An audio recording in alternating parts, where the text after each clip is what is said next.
Yo, what's up mga kaibigan? Nalina tayo magkwentuhan. Sa kanyang Dallas Mavericks debut ay naghalimaw nga si Anthony Davis at first half pa lang ay nagtala na siya ng 24 points at double-digit rebounds at nagtapos sa stats na 26 points, 13 rebounds, 7 assists and 3 blocks on very efficient shooting sa field. Subalit maaga nga nagtapos ang kanyang gabi nang bigla na lamang siyang tumiklop dahil sa isang non-contact injury. Officially na-diagnose ito bilang low abductor injury. Ayon kay Mark Stein ay kinakatakot nga ng Mavs na out ito indefinitely or for a longer period of time. Habang si Shams naman ng ESPN ang ginamit na phrase na dito ay multiple weeks. At mahirap kang tansyahin ng multiple weeks dahil ang 2 weeks ay considered as multiple weeks yan. 10 weeks is also multiple weeks and even 14 weeks is considered as multiple weeks mga kaibigan. Si LeBron James nga ay nagtamo din ng same injury, low abductor injury sa Christmas game ng Lakers at ng Warriors noong 2018 at 17 straight games siyang out dahil dito.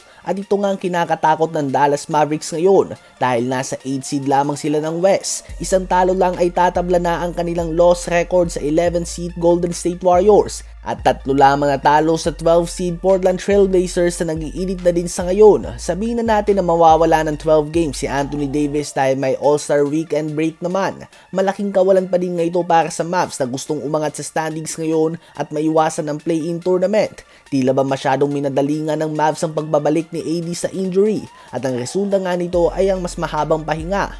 Ano ba ang masasabi nyo tungkol dito?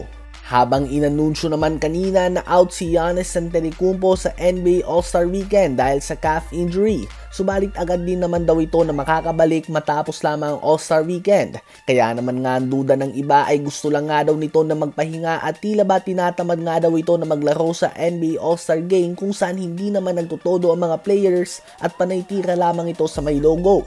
Kung totoo man nga na mas pinili na lamang ni Giannis na magpahinga ay hindi ito magandang look para sa NBA dahil si Giannis nga ang isa sa mga konting players na medyo nagtutodo pa din tuwing All-Star Game at nagpapakita ng actual seriousness and competitiveness. Bukod dyan ay siya nga ang leading vote getter sa buong NBA the last 2 years.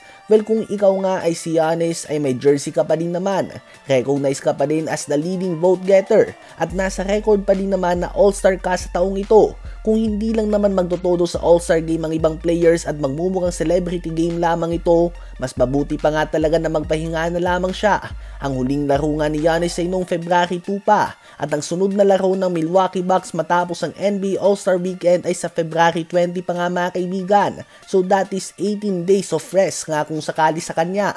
Kung ikaw ba si Giannis kaibigan, mas gugustuhin mo ba na maglaro sa All-Star Game na basically glorified layup line lamang ito o magpapahinga ka na lamang ng 18 straight days?